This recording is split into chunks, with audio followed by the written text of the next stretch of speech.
ಆರೋಗ್ಯಕ್ಕೆ ತುಂಬಾ ಒಳ್ಳೆಯದಾಗಿರೋಂಥ ಮೆಂತ್ಯ ಸೊಪ್ಪನ್ನ ನೀವು ಅಟ್ಲೀಸ್ಟ್ ವಾರದಲ್ಲಿ ಒಂದು ಸಲನಾದರೂ ಅದರ ರೆಸಿಪಿಗಳನ್ನ ಮಾಡ್ಕೊತೀನಿ. ತುಂಬಾ ಹೆಲ್ದಿಯಾಗಿರುತ್ತೆ. ಅದರಲ್ಲಿ ನಾನು ಇವತ್ತು ಮಾಡ್ತಾ ಇರೋಂಥ ಮೆಂತ್ಯ ಬಾತನ್ನ ಒಂದು ಸಲ ಟ್ರೈ ಮಾಡಿ ರುಚಿ ಹೇಗೆ ಬರುತ್ತೆ ಅಂತ ನಾನು ಹೇಳಲ್ಲ, ನೀವೇ ಹೇಳಿ ಕಮೆಂಟ್ಸಲ್ಲಿ. ಇವಾಗ ತಡ ಮಾಡ್ದಿರಾ ವಿಡಿಯೋ ಸ್ಟಾರ್ಟ್ ಮಾಡೋಣ. ಮೊದಲಿಗೆ ನಾನಿಲ್ಲಿ ಮಸಾಲೆನ ರುಬ್ಕೊಂಡ್ಬಿಡ್ತಿದ್ದೀನಿ. 5 ಹಸಿರು ಮೆಣಸಿನ್ಕಾಯಿನ ಹಾಕ್ಕೊತಾ ಇದ್ದೀನಿ ಜಾರ್ನಲ್ಲಿ. ಸ್ವಲ್ಪ ಕಾಯಿ ಪೀಸು, ಸ್ವಲ್ಪ ಪುದೀನ, ಕೊತ್ತಂಬರಿ ಸ್ವಲ್ಪ, ಜೊತೆಗೆ 1 ಸ್ಪೂನಷ್ಟು ಶುಂಠಿ ಬೆಳ್ಳುಳ್ಳಿ ಪೇಸ್ಟು, 3 ಲವಂಗ,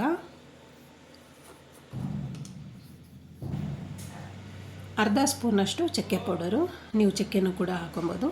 ಜೊತೆಗೆ ಇದಕ್ಕೆ ಸ್ಪೆಷಲ್ಲಾಗಿ ಅಂದರೆ 1/4 ಸ್ಪೂನಷ್ಟು ಜೀರಿಗೆನ ಹಾಕಿ ನೋಡಿ, ತುಂಬಾ ರುಚಿಯಾಗಿ ಬರುತ್ತೆ. ಸ್ವಲ್ಪ ಅರಿಶಿನ ಪುಡಿನ ಹಾಕ್ಕೊಂಡು 1 ಈರುಳ್ಳಿನ ಕಟ್ ಮಾಡಿ ಹಾಕ್ಕೊಂಡು ನೀರು ಹಾಕಿ ರುಬ್ಕೊಂಬರ್ತಾಯಿದ್ದೀನಿ. ದಪ್ಪ ಥರನೇ ರುಬ್ಕೊಳ್ಳಿ, ತೀರಾ ನುಣ್ಣಗೆ ಬೇಡ, ಮುದ್ದೆ ಥರ ಆಗಿಬಿಡುತ್ತೆ. ಇವಾಗ ಕುಕ್ಕರ್ನಲ್ಲಿ ಸ್ವಲ್ಪ ಎಣ್ಣೆನ ಹಾಕ್ಕೊತಾ ಇದ್ದೀನಿ.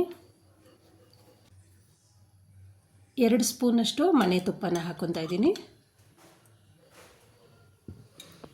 ಜೊತೆಗೆ ಪಲಾವ್ ಎಲೆನ ಹಾಕ್ತಾಯಿದ್ದೀನಿ.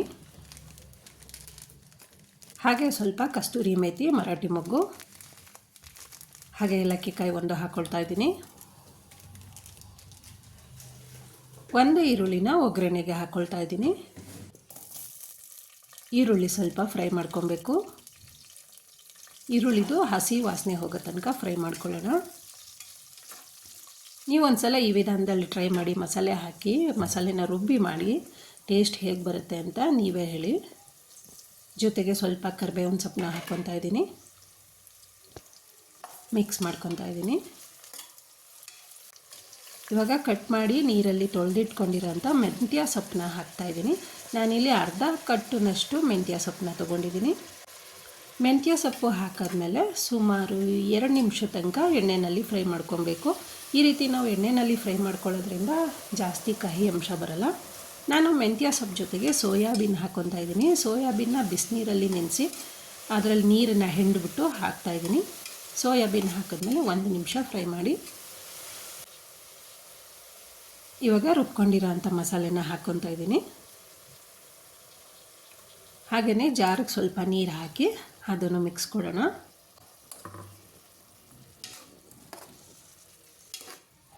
ಯಾರಾದರೂ ಹೊಸದಾಗಿ ನನ್ನ ಚಾನಲ್ಗೆ ಜಾಯ್ನ್ ಆಗಿ ವಿಡಿಯೋ ನೋಡ್ತಿದ್ರೆ ಪ್ಲೀಸ್ ಸಬ್ಸ್ಕ್ರೈಬ್ ಮಾಡ್ಕೊಂಡು ನೋಡಿ. 1 ಕುದಿ ಮಸಾಲೆ ಬಂದಮೇಲೆ 1 ಕುದಿ ಬಂದಮೇಲೆ ಅಕ್ಕಿನ ಹಾಕ್ಕೊತಾ ಇದ್ದೀನಿ. ಅಕ್ಕಿನ ನಾನು ಹಾಗೆ ನೀರಲ್ಲಿ ತೊಳೆದು ಮಿಕ್ಸ್ ಮಾಡ್ಕೊತಾ ಇದ್ದೀನಿ. 2 ಪಾವ್ನಷ್ಟು ಅಕ್ಕಿನ ಹಾಕ್ಕೊಂಡಿದ್ದೀನಿ. ಮಿಕ್ಸ್ ಆದಮೇಲೆ ಇವಾಗ ಅಕ್ಕಿಗೆ 2 ಪಾವ್ಗೆ ಎಷ್ಟು ಬೇಕೋ ಅಷ್ಟನ್ನು ನೀರನ್ನ ಹಾಕ್ಕೊತಾ ಇದ್ದೀನಿ. ನಾನಿಲ್ಲಿ 2 ಪಾವು ಅಕ್ಕಿಗೆ 4 ಲೋಟದಷ್ಟು ನೀರನ್ನ ಹಾಕ್ಕೊತಾ ಇದ್ದೀನಿ. ನೀವು ನಿಮ್ಮ ಮನೆಯಲ್ಲಿ ಅಕ್ಕಿ ಯಾವ ಹದ ಇರುತ್ತೆ ಅಂದರೆ ಕೆಲವೊಬ್ಬರು ಮನೆ ಅಕ್ಕಿನ ಯೂಸ್ ಮಾಡ್ತಾರೆ, ಕೆಲವೊಬ್ಬರು ಅಂಗಡಿ ಅಕ್ಕಿನ ಯೂಸ್ ಮಾಡ್ತಾರಲ್ವ. ನೀವು ಡಿಪೆಂಡ್ ಆನ್ ನಿಮ್ಮದು ರೇಷನ್ ಐಟಮ್ ಯಾವ ರೀತಿ ಬರುತ್ತೆ ಅದಕ್ಕೆ ಹೊಂದ್ಕೊಳ್ಳೋ ಹಾಗೆ ನೀರು ಹಾಕ್ಕೊಬೇಕಾಗುತ್ತೆ. ನೋಡಿ, ಕಲರ್ ಅಂತೂ ತುಂಬ ಚೆನ್ನಾಗಿ ಬರ್ತಾಯಿದೆ. ಈಗ ರುಚಿಗೆ ತಕ್ಕಷ್ಟು ಉಪ್ಪು ಹಾಕಿ ಕುದಿ ಬರಲಿಕ್ಕೆ ಬಿಡಬೇಕು. ನಾವು ಈ ಥರ ಉಪ್ಪು ಹಾಕಿದ ತಕ್ಷಣವೇ ಕುಕ್ಕರ್ ವಿಷಲ್ ಕ್ಲೋಸ್ ಮಾಡಬಾರ್ದು, ಯಾಕಂದರೆ ಮಸಾಲೆ ಎಲ್ಲ ಒಂದೇ ಕಡೆ ಮೇಲೆ ತೇಳ್ತಾ ಇರುತ್ತೆ. ನೋಡಿ, ನಾನು ತೋರಿಸ್ತಿದ್ದೀನಲ್ವ, ಈ ಥರ ಕುದಿ ಬಂದಮೇಲೆ ಅಂದರೆ ಸ್ವಲ್ಪ ನೀರು ಅರ್ಧದಷ್ಟು ಕಡಿಮೆ ಆಗಬೇಕು. ಈ ಥರ ನೋಡಿ, ನೀರು ಅರ್ಧದಷ್ಟು ಕಡಿಮೆ ಆದಮೇಲೆ ಕುಕ್ಕರ್ ವಿಷಲ್ ಕ್ಲೋಸ್ ಮಾಡಬೇಕು. ಈಗ ಕುಕ್ಕರ್ ವಿಷಲ್ ಓಪನ್ ಮಾಡಿ ತೋರಿಸ್ತಾ ಇದ್ದೀನಿ. ನೋಡಿ ಎಷ್ಟು ಉದುರಾಗಿ ನೀಟಾಗಿ ಬರುತ್ತೆ ಅಂದರೆ ಮಸಾಲ ಮೆಂತ್ಯ ಬಾತು ಅಷ್ಟೇ ನೀಟಾಗಿ ಬರುತ್ತೆ. ಸರ್ವ್ ಮಾಡೋಣ ಬನ್ನಿ ಫ್ರೆಂಡ್ಸ್. ಇವತ್ತಿನ ವಿಡಿಯೋ ನಿಮ್ಗೆ ಇಷ್ಟ ಆಗಿದರೆ ನೀವು ಒಂದು ಸಲ ಟ್ರೈ ಮಾಡಿ, ತಪ್ಪದೇ ಟ್ರೈ ಮಾಡಿ. ಹಾಗೆ ಹೇಗೆ ಬಂತು ಅಂತ ಕಮೆಂಟ್ಸಲ್ಲಿ ಹೇಳಿ. ಈ ವಿಡಿಯೋ ನಿಮ್ಗೆ ಇಷ್ಟ ಆಗಿದರೆ ಲೈಕ್ ಮಾಡಿ, ಶೇರ್ ಮಾಡಿ, ಸಬ್ಸ್ಕ್ರೈಬ್ ಮಾಡಿ. ಹಾಗೆ ನಿಮ್ಮ ಫ್ಯಾಮಿಲಿ ಮೆಂಬರ್ಸ್ಗೆ ಈ ವಿಡಿಯೋ ಶೇರ್ ಮಾಡಿ. ಹೊಸದಾಗಿ ಜಾಯ್ನ್ ಆಗಿರೋರು ಚಾನಲ್ನ ಸಬ್ಸ್ಕ್ರೈಬ್ ಮಾಡ್ಕೊಂಡು ನೋಡಿ. ಮತ್ತೆ ಮುಂದಿನ ವಿಡಿಯೋದಲ್ಲಿ ಸಿಕ್ಕೋಣ.